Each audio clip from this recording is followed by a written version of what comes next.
Nakita nyo naman guys, oh, ang linaw. Oh, hindi malinaw yung camera natin, pero napakalinaw ng dagat.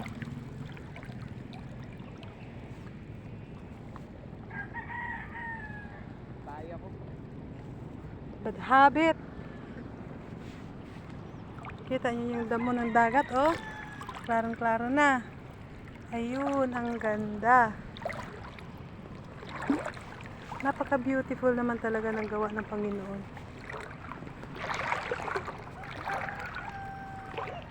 Dito.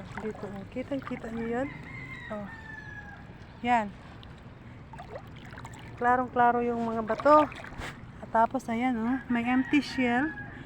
Yan, kitang-kita, di ba? Kasi ganun kalinaw ang tubig dito ngayon. Minsan kasi may panahon talaga na pag siguro medyo mabagyo or maulan. Kaya medyo makulay din yung tubig. Pero sa ngayon, napakaswerte natin dahil naabutan natin yung ganito ang dagat. At saka pa-high tide tayo ngayon. Ito, palaki na yung dagat.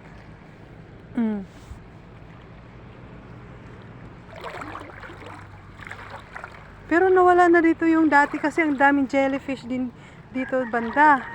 Ngayon, nawala na siya. Wala akong nakikita ng jellyfish mula kahapon. Ayun, oh, kita nyo yun? Ah, ganda. Dati guys, nung maliliit pa kami, dito kami naglalaro ng mga pinsan ko. Dito kami naghahabulan. Yan. Talaga nga namang napakaganda ng lugar na to. Hindi po siya polluted. At saka yung mga tao dito, yung mga nakatira sa gilid ng baybayin, may mga sarili po silang CR. Hindi po kagaya natin na wala. Kahit saan lang sila. Pero sa ngayon, tignan mo naman, oh, malinis ang paligid. Wala na pong jellyfish. Wala rin ako nakikita starfish.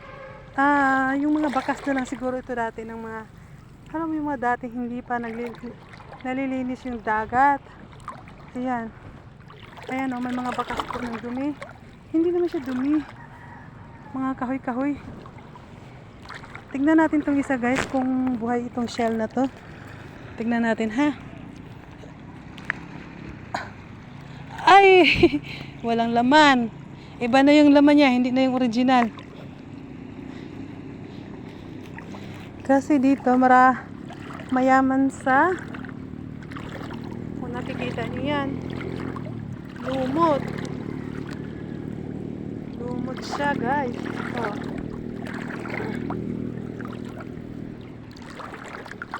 Dito banda medyo mababaw pa siya. Oh.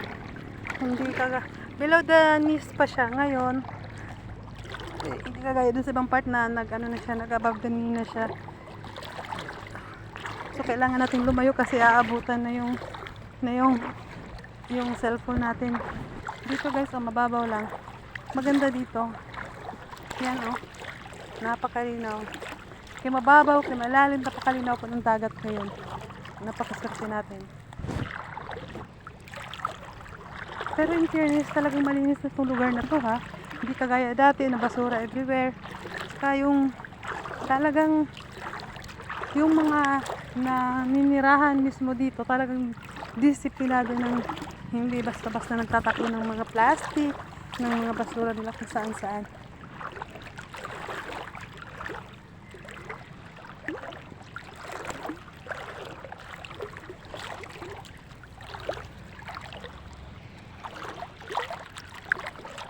At yun po ang ating kasama guys. Nasa malayo po siya. Enjoy po siya sa paglalangoy. Enjoy sa paliligo. Ngayon lang kami nakatapak ng dagat. Nakatapak sa dagat, naglangoy. Ay, Jesus. Sa dagat, lutang ka dyan.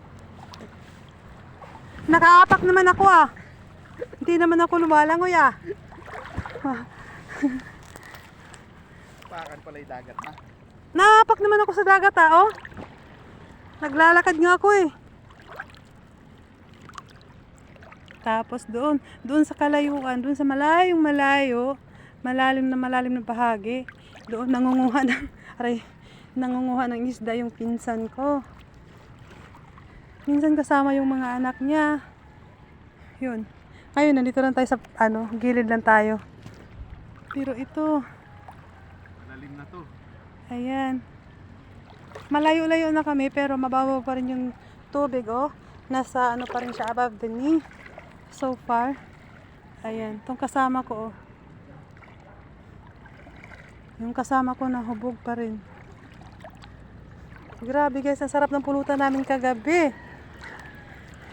Kunti lang naman ininom ko, mga 2 baso lang. Kasi ang sarap ng pulutan guys. Yung octopus. Woo!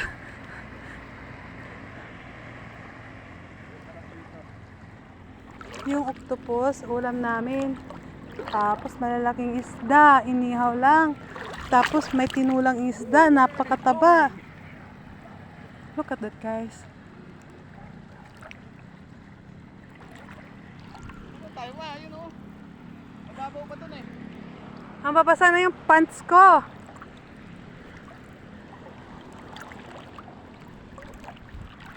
So, kasi nung last na vacation ko dito sa probinsya, yung last na uwi ko, dati, siguro mga 2 years ago na rin, hindi kami nakapag-enjoy ng uwi namin. Hindi namin siya na-enjoy kasi nga namatayan kami noon.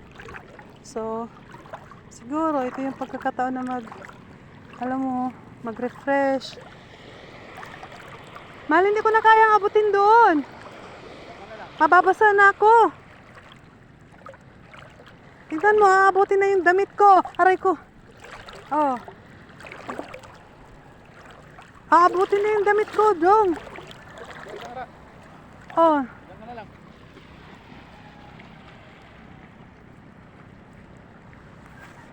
Malakas na alon dito. Wala ngang kaalon-alon eh. Yan na oh.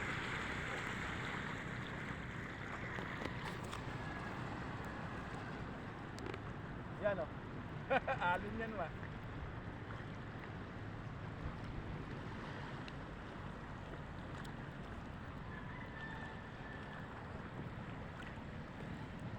Parang hindi lang talaga siya safe sa alam mo yung dive kasi mababa pa yung dagat dito banda. At saka mabato. Pero so far malinis po siya guys. Ay, try nating bumaba at tapos unahan. Wag lang talaga ako madulas para hindi mahulog yung cellphone. Ayun. Kasi mamayang tanghali, pupunta kami doon sa hintayin namin yung pinsan namin na makabalik galing sa dagat doon sa laot. Kasi sasabay-sabay kami pupunta doon sa bukid. Pabukid naman kami guys. Alam mo. Tsaka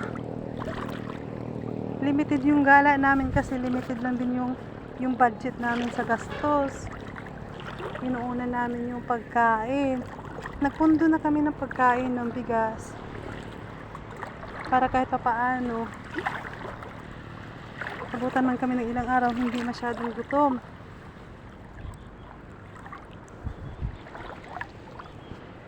Talagang nabigani ako sa linaw ng dagat ngayon guys. Tignan mo naman. Oh. Tsaka wala yung mga dahon-dahon. Kagahapon ang dami. Dami pang mga dahon-dahon tapos sa bandang gilid lang kami naligo. Pero sa ngayon, nandito kami sa kalagitnaan. Ayan guys. Tingnan nyo naman, oh. Tapos yung tubig hanggang above the knee. Hindi na tayo pwedeng lumayo basta-basta kasi mababasa na tayo. Ayoko kasing maligo ngayon. Naligo na ako kagahapon ng dagat.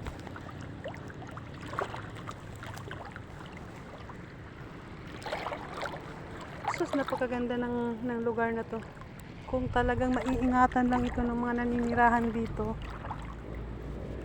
Napakaganda po talaga. Biyayang bigay ng may kapal. Dapat nating i-enjoy at iingatan. Tapos guys, ito. Nakita nyo yun, oh? Yung parang kulay pindi. Ayan, kulay brown. Meron siyang little shell. Ayun. Ayun. Oh, ganyan kalinaw. Nakikita ko yung maliliit na shell. Pag nakakuha ako ng pag maisipan kong mag-aquarium, dito na ako mangunguha ng bato.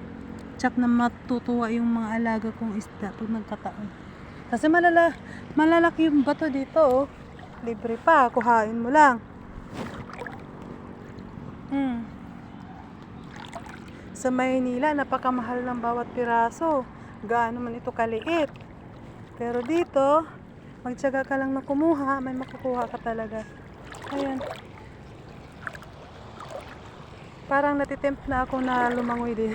Maligo na rin. Pero ayoko.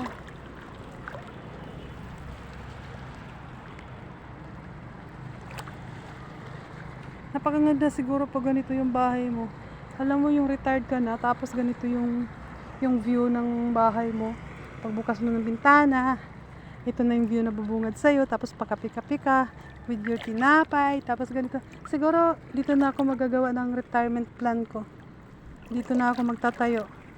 Para pag nag-retired na ako, pagpagod na ako magtrabaho, dito na ako mag-stay.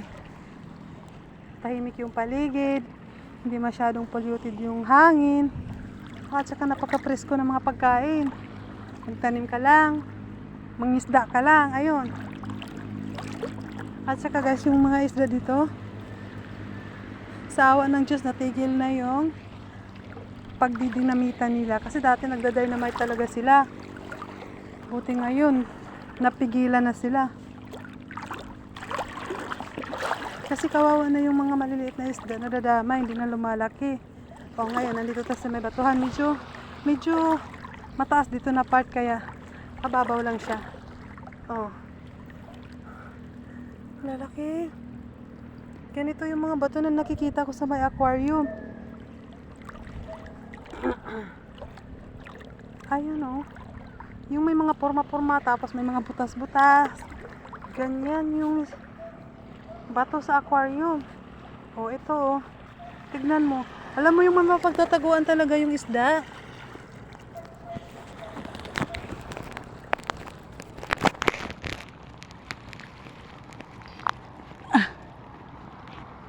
Guys. Oh, sino may aquarium dyan? Bilhin nyo na tong bato ko. Ayun. Oh, napakaganda. Oh, sinong may aquarium dyan? Bilhin nyo na tong bato ko. Yun guys, oh.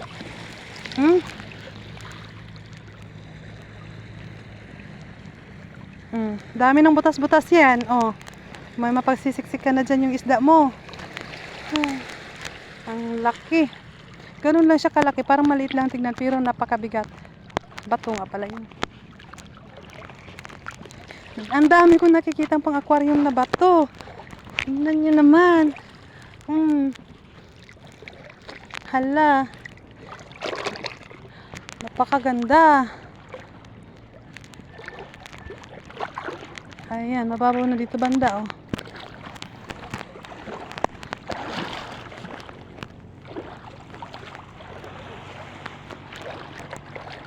Mababaw na dito banda, nandito sa bandang naiipon na bato. Yan. Pero hindi tayo pwede magtagal dito kasi palalim yung dagat. Nakita nyo naman to, oh. Ay, nako. Kung malapit lang to sa Maynila, binibenta ko na to. Tapos ayan, oh. May ano siya.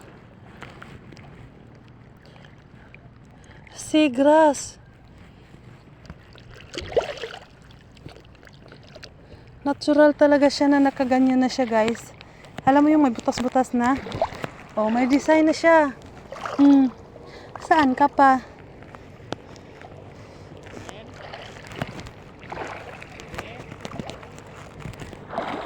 To, may sukoy. May sukoy sa kalayuan. May sukoy sa kalayuan. Oh, uwi na ako. Ha? Maluwi na ako.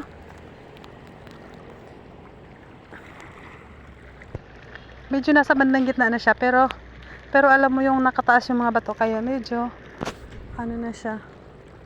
My goodness.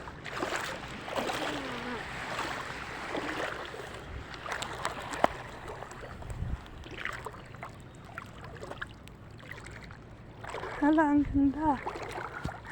Oh my. Tapos dito puro bato. Guys, wala ka nang makikitang buhangin dito. Siguro nasa kailaliman na yung bato, ay yung buhangin. Ito. Ay! Malalim nga, di ko alam. Saan ako dadaan? Saan ako dadaan?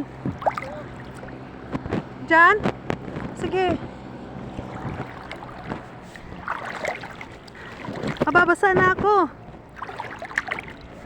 Aabutan na yung damit ko.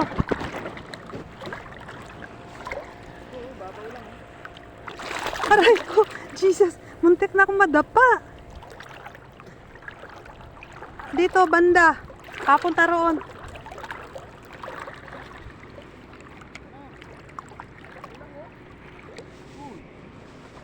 Palalim yan eh. Hindi man siya palalim dito, oh, paibabaw lang.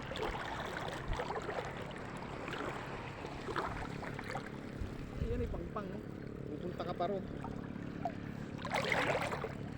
Hoy, dong, ang daming pang-aquarium na bato dito.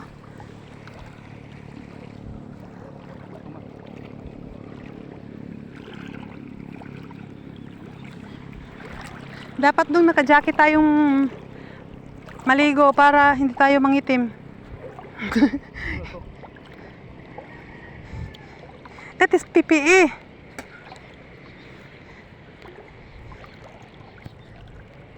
Let's go. Pang-pang. Pang tayo. Ano talaga dyan?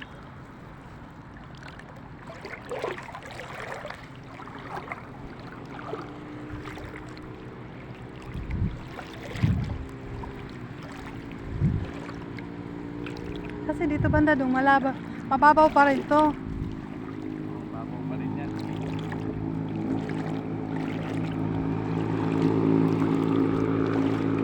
Ayan, may buhangin dito banda. Ayan. May buhangin na. Tapos ang daming seagrass. Seagrass nga ba talaga tawag dito? Hindi ko lang alam. Lumot.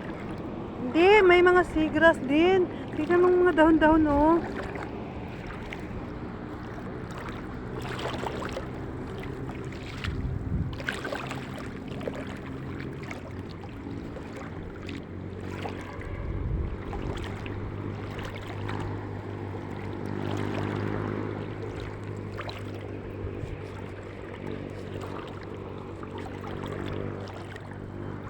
Ayan, oh, tapos may seagrass, tapos may lumot.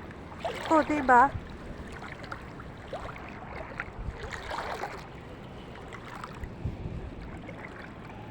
Oh, may nakikita akong mga little fish. Oh, tignan mo.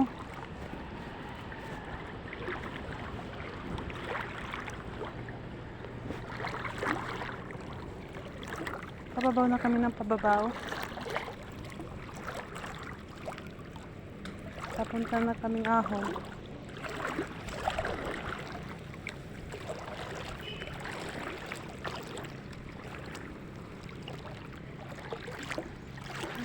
Itong lugar na to. Maraming tao dito pero napakatahimik ng paligid. Walang gulo, walang sigaw. Tapos pagdating ng hapunan, pagdating ng mga bandang hapon, pwede rin sila mag-inuman. Ayun, pwede sila mag-ingay. Pero sa umaga napakatahimik, guys.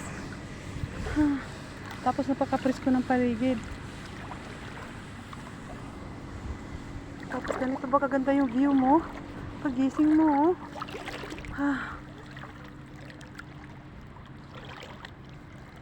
Mahal, dalhin mo nga ito. Ibinta natin. Dalhin mo to. Pang aquarium na ba to? Ibibinta natin. Dali nga. Ang laki pa naman, oh. Naku, tsak na matutuwa yung isda pagka ganito kalaki yung bato ng aquarium mo.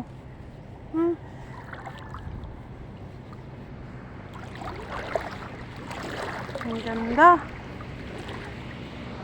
Pababaw na kami ng pababaw. So ito.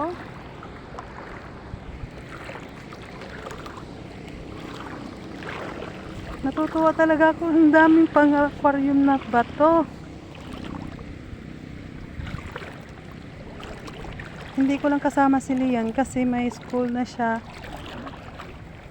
Kahapon umalis kami, wala na siya sa bahay, na sa school na. So walang iyakan portion. Walang drama portion.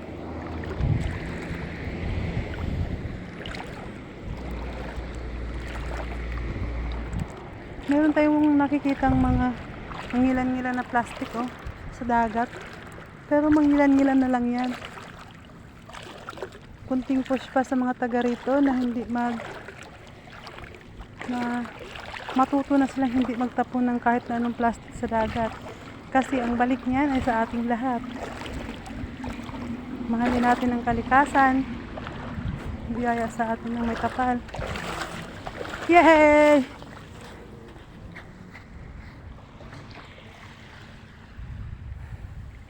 Kabagal dungoy.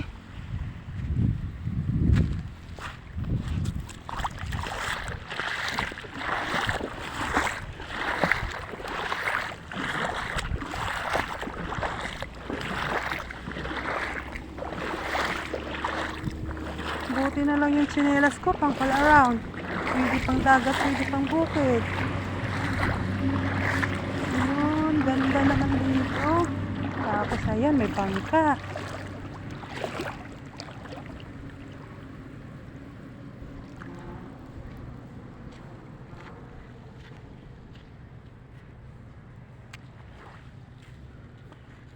Dito na kami sa baybay dagat